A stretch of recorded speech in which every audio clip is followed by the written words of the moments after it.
Buka Alkitab kita sama-sama. Hari ini kita masih melanjutkan pembahasan kita 33 hal yang perlu kita hindari dalam perjanjian baru. Karena selalu saya katakan, mencintai bukan hanya melakukan apa yang Yesus suka, tapi mencintai Yesus berarti berani meninggalkan apa yang Yesus gak suka. Taruh tangan kanan saudara di dada, sama-sama bilang, saya harus berani meninggalkan yang Yesus gak suka. Amin. Saya percaya betul, dengan kita berani meninggalkan yang Yesus gak suka, ada banyak perkara-perkara dahsyat dalam hidup kita. Berarti hari ini 30 minggu kita sudah mendeklarasikannya. Kalau sudah tanya sama saya, minggu lalu kayaknya 30. Saya yang salah, minggu lalu baru 29. Minggu ini minggu ke-30. Dan itu berarti ke depan masih ada 3 minggu sebelum kita masuk pada persiapan Paskah kita. Baru kemudian kita akan masuk pada pembahasan yang asik saudara-saudara. Karena saya akan bahas 33 hal dahsyat dalam kitab Wahyu. Karena saudaraku yang kasih dalam Tuhan, di akhir zaman ini ada banyak penafsiran kitab Wahyu yang dicocokologi saudara-saudara. Saya mau saudara ngerti betul pembahasan tentang kitab Wahyu, sehingga kita dapat bertumbuh dan mendapat pelajaran-pelajaran berharga. Siap? Siap? Siap hidup dahsyat akhir zaman? Saya percaya akhir zaman tidak menakutkan. Siapa yang setuju sama saya? Sama-sama bilang akhir zaman tidak menakutkan. Kalau saya tanya sama saya, kenapa akhir zaman tidak menakutkan? Alkitab bilang, ada dua. Yang pertama, Yesus datang sebagai pencuri. Menakutkan enggak? Menakutkan. Buat siapa Yesus datang sebagai pencuri? Buat orang yang enggak siap. Buat siapa? Orang yang gak siap. Tetapi yang kedua, Yesus datang sebagai mempelai laki-laki. Pembantu udah mulai pulang ya? Hah? Oh hari ini pulang. Kayaknya pikiran sudah banyak masalah gitu. Sudah ngeliatin saya. Ya nyuci piring lagi. Saya mau bilang sama saudara, yang kedua Yesus datang sebagai apa? Mempelai laki-laki. Bu, ibu, hari pernikahan menakutkan nggak bu? Justru asik-asiknya. Saya percaya kalau kita siap, kita menyambut Yesus sebagai mempelai laki-laki, akhir zaman adalah masa-masa yang dahsyat. Sama-sama bilang akhir zaman bukan menakutkan. Sama-sama bilang akhir zaman adalah masa-masa yang dahsyat.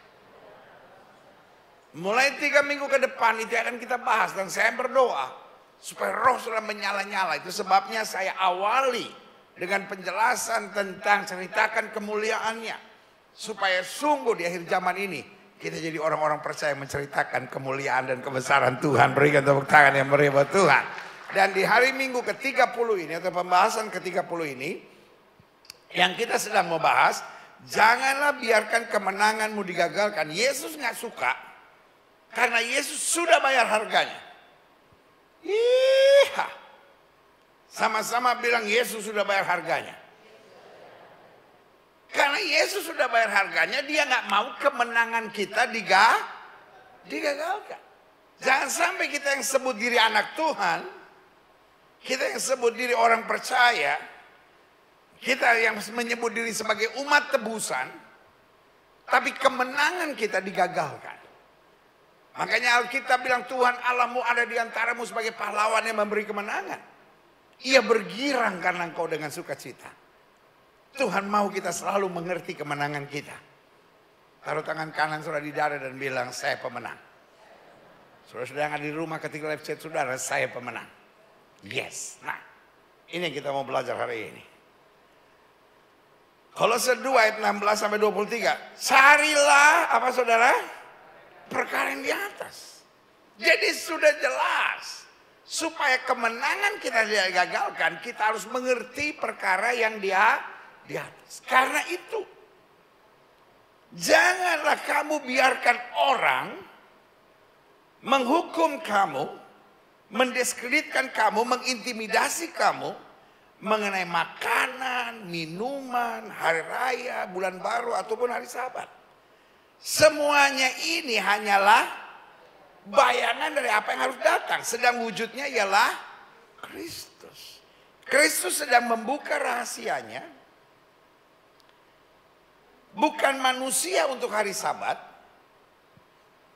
tapi hari Sabat untuk manusia. Amin. Bukan manusia untuk agama, tetapi agama untuk manusia. Bukan manusia untuk peraturan, tapi peraturan untuk manusia. Jadi targetnya Tuhan mau manusia hidup berkenan, manusia hidup bersukacita, manusia hidup penuh kemuliaan Tuhan. Sama-sama bilang sama saya, Tuhan mau saya hidup berkenan. Tuhan mau saya hidup sukacita.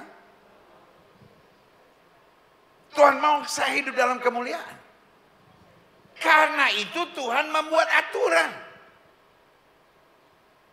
Jelas? Masalah wajah saudara masih menakutkan. Kenapa saudara khawatir sama macan yang di depan saya? Saya khawatir soal gila pendeta. Takutnya tiba-tiba macannya keluar.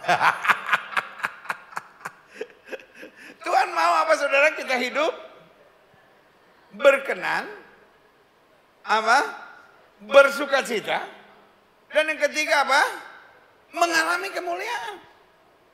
Karena itu dia memberi aturan. Lanjut ya. Saya harap saudara jadi semakin jelas. Ayat yang ke-18.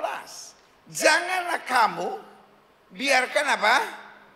Kemenanganmu digagalkan. Sama-sama bilang jangan sampai kemenangan saya digagalkan.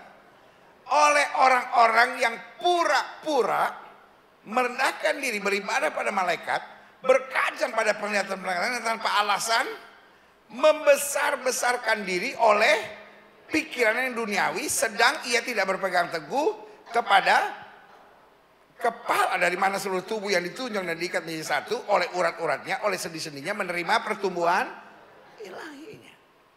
Jadi Alkitab jelas bilang, janganlah kamu biarkan kemenanganmu digagalkan.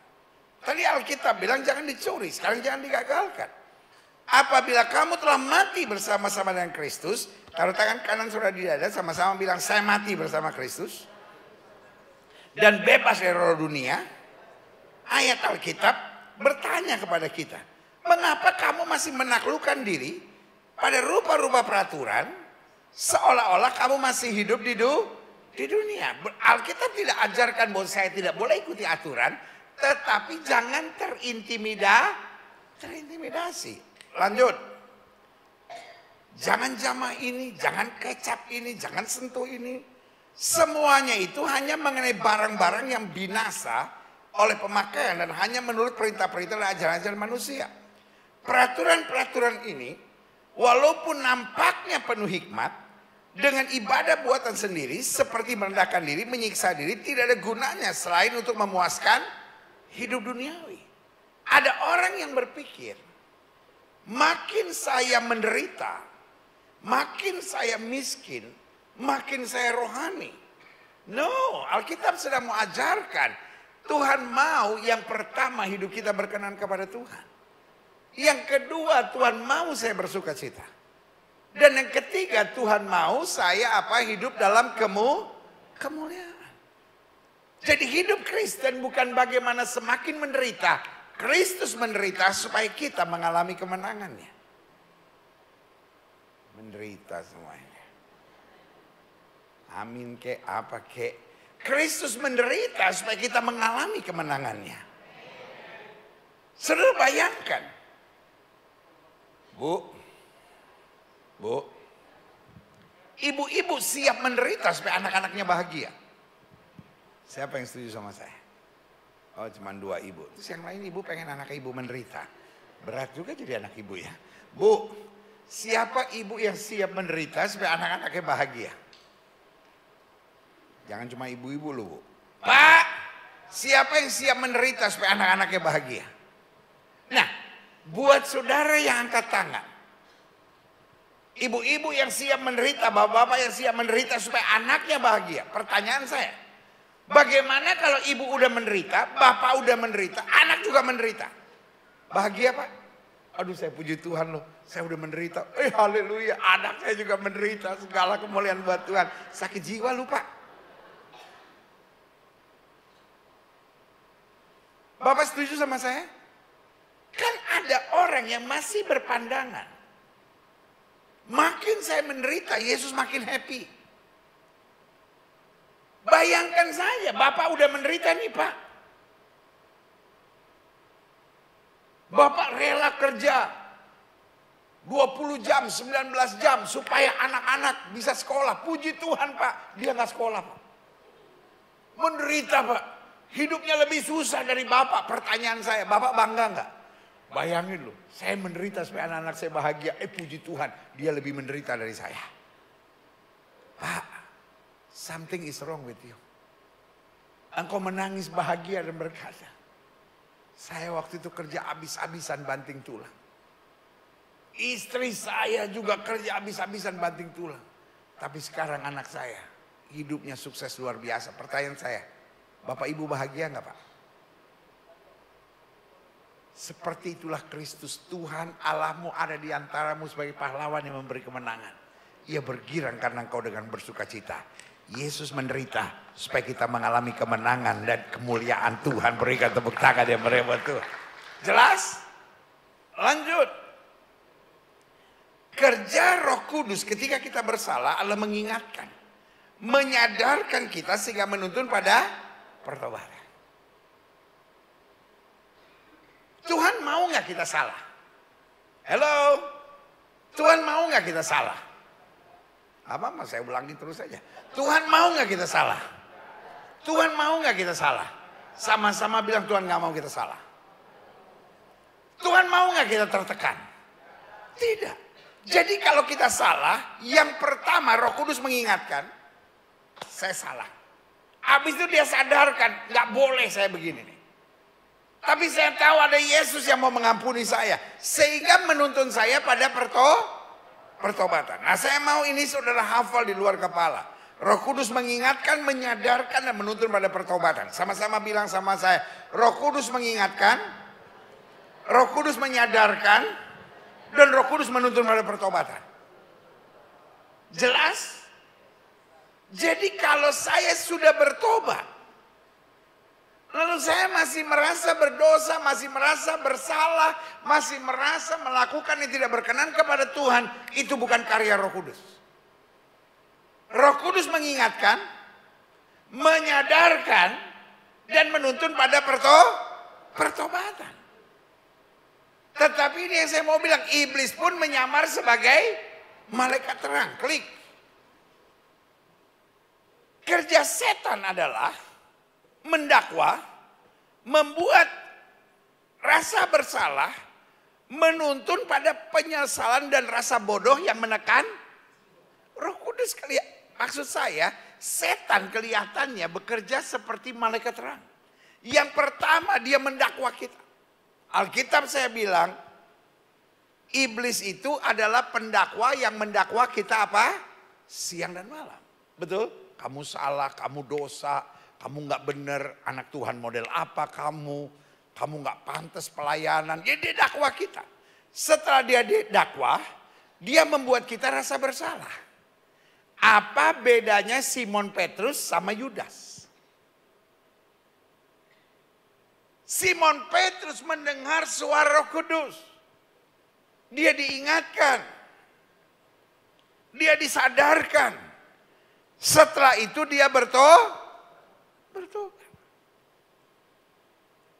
Tapi Yudas bukan membiarkan Roh Kudus berbicara. Yudas membiarkan roh kegelapan yang berbicara. Dia didakwa. Karena itu dia mau kembalikan uang. Karena itu dia menyesal. Karena itu dia rasa bersalah. Dan akhirnya dia bunuh diri. Pernah nggak ketemu orang yang hidupnya tuh rasa bersalah terus? Wah, gara-gara saya anak saya meninggal, wah gara-gara saya ya, suami saya meninggal, oh gara-gara saya akhirnya gagal. Jadi hidupnya terus rasa bersalah. Saya mau bilang itu bukan suara Roh Kudus. Ada banyak orang pikir, oh ini Roh Kudus mengingatkan bahwa saya bersalah. No. Roh Kudus mengingatkan, menyadarkan, kemudian menuntun pada pertobatan. Dan setelah kita bertobat, Roh Kudus menyadarkan kita bahwa kita adalah anak Allah yang dipenuhi kemuliaannya. Berikan tepuk tangan yang meriah buat Tuhan. Jadi kalau saudara sampai hari ini, kalau sampai hari ini ada rasa bersalah, kalau sampai hari ini ada rasa berdosa, saya mau bilang itu bukan Roh Kudus. Karena Roh Kudus tidak akan mendakwa kita siang dan malam, tetapi roh setan yang akan membelenggu dan mengikat hidup saudara. Sehingga saudara merasa rasa bersalah, rasa bodoh, rasa nggak layak, rasa nggak berguna. Tapi Kristus mengingatkan kita berguna bagi kerajaannya. Berikan tepuk tangan yang meriah buat Tuhan. Saya harap saudara jelas sampai di sini. Yang jelas bilang, Jadi ada Roh Kudus yang targetnya menuntun kita pada pertobatan dan targetnya membuat hidup kita rasa berharga. Jelas? Tapi roh setan membuat kita rasa bersalah. Saudara pernah nggak buat kesalahan bilangnya bodoh banget sih gua, bodoh banget sih gua. Betul? Nah itulah yang setan mau. Kita berpikir saya bodoh, saya lemah, saya berdosa, saya nggak layak, saya nggak pantas untuk melayani Tuhan. Makanya ada orang bertahun-tahun masuk gereja. Doanya tetap berbunyi, Tuhan aku orang berdosa. Aku gak layak untuk melayani Tuhan. Hari ini saya mau bilang, orang-orang seperti itu menghina darah Yesus. Apakah saya gak boleh bilang bahwa saya orang berdosa, saya tidak layak? Boleh. Tapi itu sebuah kesadaran bahwa saya sudah dilayakkan karena Kristus. Tuhan aku bersyukur. Tadinya aku orang berdosa, aku bersyukur, aku sebenarnya gak layak. Tetapi karena darahmu yang tertumpah aku dilayakkan. Aku menjadi alat dalam kemuliaanmu, katakan amin. Lanjut, klik. Roma 8 ayat 37 menjelaskan keberadaan kita dalam Kristus. Tapi dalam semuanya itu, dalam badai, dalam pergumulan, dalam tantangan, dalam kejatuhan, dalam kegagalan kita lebih. Sama-sama bilang saya lebih. Sama-sama bilang saya lebih. Sama-sama bilang saya lebih daripada orang-orang yang menang. Oleh Dia yang telah mengasihi kita. Jadi hidup Kristen bukan menang gagal, menang gagal, menang gagal. No. Hidup Kristen selalu menang. Lumayan ada 3 orang yang bilang amin. Hidup Kristen selalu menang. Sama-sama bilang hidup Kristen selalu menang. Kalau saya nggak menang, Dia yang memberi kemenangan yang gilang gemilang, katakan amin. Lanjut, klik. Kegagalan, kesalahan, kelemahan kita bukan akhir. Karena 2 Korintus 12 ayat 9. Jadi Alkitab sedang melihat hidup Kristen bukan tergantung aturan, tapi hidup Kristen tergantung firman. Aturan bilang, kalau kamu memenuhi aturan kamu hebat. Kalau kamu tidak memenuhi aturan kamu gagal. Tapi firman bilang dalam kegagalan kamu kuasa Tuhan sempurna. Jelas ya? 2 Korintus 12 ayat 9. Tetapi jawab Tuhan kepadaku, cukup kasih karunia aku bagimu. Sama-sama bilang kasih karunia Tuhan cukup. Bukan kitanya cukup hebat. Jelas gak sampai di sini? Sama-sama bilang bukan saya yang cukup hebat. Tapi kasih karunianya Tuhan yang cukup hebat. Sehingga apa? Dalam kelemahan kita tidak terhitung sebagai orang kalah, kita tidak terhitung sebagai orang gagal. Kuasaku menjadi sempurna. Sebab itu aku terlebih suka bermegah atas kehebatan-kehebatanku. No. Aku terlebih suka bermegah atas apa? Kelemahanku. Supaya kuasa Kristus menaungi aku. Artinya gini. Tuhan terima kasih.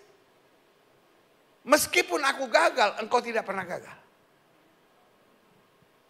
Tuhan terima kasih. Meskipun aku tidak layak, dilayakkan karena anugerah. Karena hidup Kristen, karena itu hidup Kristen harus menyadari. Kemenangan kita tidak bisa digagalkan oleh siapapun. Sama-sama bilang kemenangan saya tidak bisa digagalkan. Tidak bisa digagalkan oleh aturan, tidak bisa digagalkan oleh kelemahan saya, tidak bisa digagalkan oleh omongan orang, sehingga anak Tuhan yang hebat adalah anak Tuhan yang tidak pernah terintimidasi. Anak Tuhan yang hebat, dia kagum akan Tuhan. Ku kagum, hormat akan Engkau. Ku kagum, hormat. Jadi kita mengagumi Tuhan. Saya yang tidak layak selalu dilayakkan dalam kemuliaannya. Berikan tepuk tangan yang meriah buat Tuhan. Lanjut. Klik. Jadi sejauh kita sadari, di balik kesalahan dan kelemahan justru kita belajar. Apa yang kita belajar? Satu, yang kita belajar, fokus kita bukan diri kita sendiri. Kalau fokus kita diri kita sendiri, betul kita jadi orang yang angin-anginan. Wah, hari ini saya lagi hebat. Wah, hari ini saya berkemenangan. Wah, hari ini saya melihat kedahsyatan Tuhan. Wah, hari ini saya melihat berkat-berkat Tuhan. Wah, hari ini saya melihat saya sanggup melewati segalanya. Jadi fokus kita bukan diri kita sendiri, fokus kita kedahsyatan Tuhan. Makanya Paulus bilang, aku tahu kepada siapa aku percaya, aku yakin dia berkuasa. Makanya Daud bilang, engkau boleh mendatangi aku dengan pedang tombak dan lembing, tapi aku datangi kau dengan nama Tuhan semesta alam, katakan amin. Lanjut, bagaimana supaya kita terus menyadari kemenangan diri kita? Klik. Sejauh kita belajar di balik kegagalan, kesalahan dan kelemahan kita, Tuhan kita sempurna dan luar biasa. Sama-sama bilang, Tuhan saya nggak ada tandingannya. Siapa yang percaya Tuhan kita hebat? Karena Tuhan kita hebat, dia bukan hanya mampu menerima kita ketika kita benar, tapi dia mampu memakai kita meskipun kita tidak layak. Sama-sama bilang saya dilayakkan. Dan yang ketiga saya pelajari, sejauh kita sadari di balik kegagalan, kesalahan dan kelemahan kita, menjauh dari Tuhan adalah kebodohan. Apa yang Petrus buat? Mendekat pada Tuhan. Apa yang Yudas buat? Menjauh dari Tuhan. Roh Kudus mengingatkan kita di tengah kegagalan kita dekat sama Tuhan. Jadi kalau engkau merasa gagal lalu engkau meninggalkan Tuhan adalah kebodohan. Makanya Paulus bilang, tidak ada yang bisa pisahkan aku dari kasih Kristus. Jemaat Gereja Bethel Indonesia Glow Fellowship Center yang saya kasihi dalam terang Tuhan. Saudara-saudara yang ada di gereja, saudara-saudara yang ada di rumah, doa saya cuma sederhana. Apapun yang terjadi, setiap saudara punya iman untuk berkata, tidak ada yang bisa pisahkan aku dari kasih Kristus. Aku bisa gagal, tapi aku tetap mau mendekat kepada Tuhan. Aku bisa salah, aku akan mendekat pada Tuhan. Aku bisa memiliki kelemahan, tapi aku nggak mau jauh dari Tuhan. Karena ada banyak orang pikir, saya buktinya gagal terus, saya buktinya gagal terus. Udah percuma saya melayani Tuhan, percuma saya dekat sama Tuhan. Saya mau bilang siapapun saudara, dekat Tuhan itu asik. Dekat Tuhan itu, dekat Tuhan itu, dekat Tuhan itu, Pak, dekat Tuhan itu asik.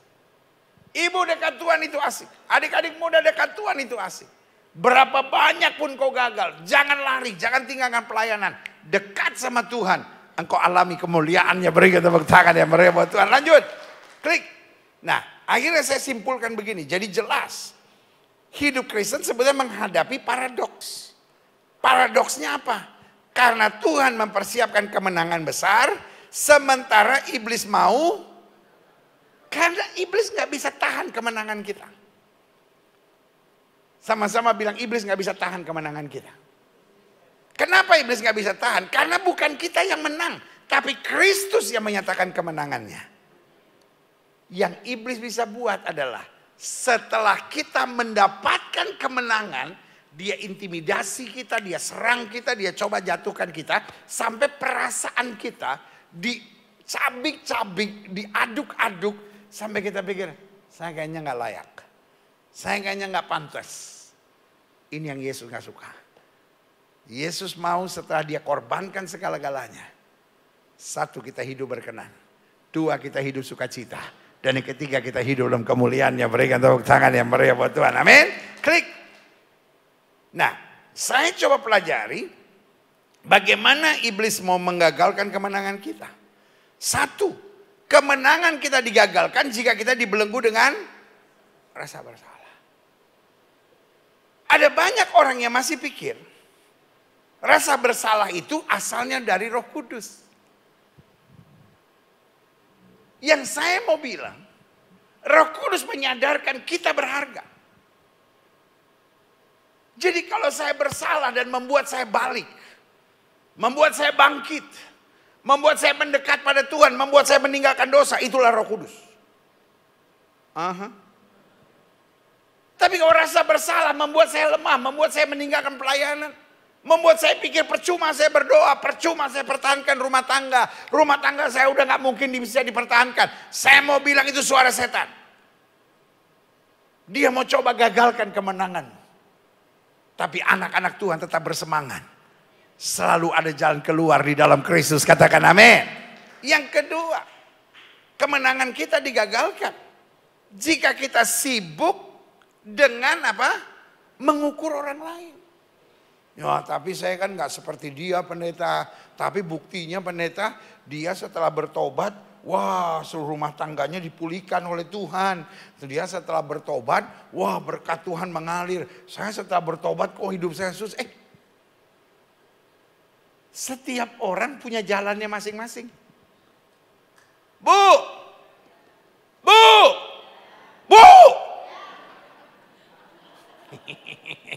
Setiap orang punya jalannya masing-masing. Pak, setiap orang punya prosesnya masing-masing. Adik-adik muda, setiap orang punya pencobaannya masing-masing. Anak Tuhan percaya, apa saja yang Tuhan kerjakan dalam hidup saya, menyatakan kemuliaannya. Berikan tepuk tangan dia berikan buat Tuhan. Yang ketiga, kemenangan kita digagalkan. Jadi ingat ya, satu, kemenangan kita digagalkan jika kita dibelenggu dengan rasa bersalah. Yang kedua, kemenangan kita digagalkan jika kita sibuk mengukur diri kita dengan orang lain. Yang ketiga, kemenangan kita digagalkan jika kita tidak melekat pada Kristus. Yesus tidak pernah gentar, maksud saya setan tidak pernah gentar dengan iman sebesar apapun. Iblis tidak pernah gentar dengan pengetahuan Alkitab sehebat apapun. Iblis tidak pernah gentar dengan karunia sebesar apapun. Ada banyak orang yang kadangkala mulai sombong rohani. Dia pikir karunianya udah hebat. Dia pikir pengetahuan Alkitabnya sudah hebat. Dia pikir imannya sudah hebat. Setan dari gunung manapun tidak bisa mengganggu iman saya. Oh, saya mau bilang, setan itu pengalamannya ribuan tahun. Nggak ada orang yang imannya terlalu hebat sampai setan nggak bisa ganggu. Nggak ada orang pelayanannya begitu hebat sampai setan nggak bisa ganggu. Nggak ada orang pengetahuan Alkitabnya begitu luar biasa sampai setan nggak bisa ganggu. Nggak ada orang yang karunianya begitu luar biasa sampai setan nggak bisa ganggu. Setan gentar sama orang-orang yang dekat sama Tuhan. Padahal saya udah merasa tuh. Waktu saya berangkat nih, waktu saya ngomong begitu pasti jemaat amin. Ya, tapi nggak apa-apa lah. Pembantu udah mau pulang sih jadi lemes. Mikir cucian bagaimana, cuci piring gimana. Ngepelnya lagi nih, aduh gimana nih. Setan hanya gentar dengan orang yang dekat sama Tuhan.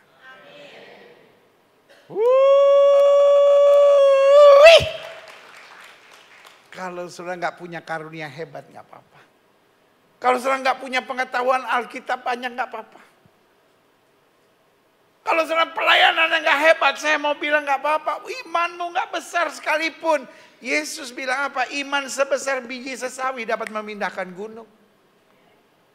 Intinya bukan berapa besar imanmu. Intinya bukan berapa hebat karuniamu. Intinya bukan berapa banyak pengetahuanmu. Intinya seberapa engkau dekat dan mengandalkan Tuhan. Orang-orang yang mengandalkan Tuhan akan berhadapan dengan badai apapun dan percaya. Kalau Tuhan di pihak aku, Tidak ada yang dapat melawan aku. Sama-sama bilang sama saya memilih untuk dekat Tuhan. Bu, dekat Tuhan, Bu. Apapun yang kau hadapi, dekat Tuhan. Pak, dekat Tuhan. Adik-adik muda, saya cuma mau ingatkan buat saudara. Kalau engkau dekat Tuhan, semua akan terasa mudah. Karena roh Allah di dalammu memampukan kau melewati semuanya. Katakan amin. Dan yang keempat, yang terakhir, saya undang pemain musik maju ke depan. Kemenangan kita digagalkan jika kita dibelenggu oleh rasa bersalah. Kemenangan kita digagalkan jika kita sibuk mengukur diri kita dengan orang lain. Kemenangan kita digagalkan jika kita tidak melekat pada Kristus. Dan kemenangan kita digagalkan jika kita memiliki pandangan yang kabur tentang prinsip dunia serta prinsip kerajaan Allah. Kita sibuk mengukur sukses berdasarkan prinsip dunia. Oh, sukses itu berarti, gagal itu berarti. Oh, kalau orang nggak suka saya berarti saya gagal. Jadi kita sibuk dengan prinsip dunia. Prinsip kerajaan Allah cuma bicara satu, sukses. Selama kita tidak miring ke kiri maupun miring ke kanan, hidup kita diberkati. Cari kerajaan Allah serta kebenarannya. Semuanya akan ditambahkan. Iblis mau kita kecewa. Iblis mau kita merasa hidup kita nggak bahagia. Iblis mau kita selalu dikuasai rasa bersalah. Tetapi hari ini saya mau ingatkan. Yesus mau yang pertama hidup kita berkenan. Yang kedua, Yesus mau hidup kita bersukacita. Dan yang ketiga, Yesus mau kita mengalami kemuliaannya. Ada hari-harinya di mana kau rasa berat. Ada hari-harinya di mana kau rasa semua orang mengecewakan engkau. Ada hari-harinya di mana engkau gregetan sama dirimu sendiri. Kok aku gak mencapai yang aku harapkan. Tapi pastikan hidupmu tetap berkenan kepada Tuhan. Pastikan kau tetap bersukacita. Pastikan kau yakin kemuliaan Tuhan ada padamu. Waktu kau dekat dengan Tuhan, apa yang tidak pernah kau pikirkan Tuhan sediakan, berikan tepuk tangan yang meriah.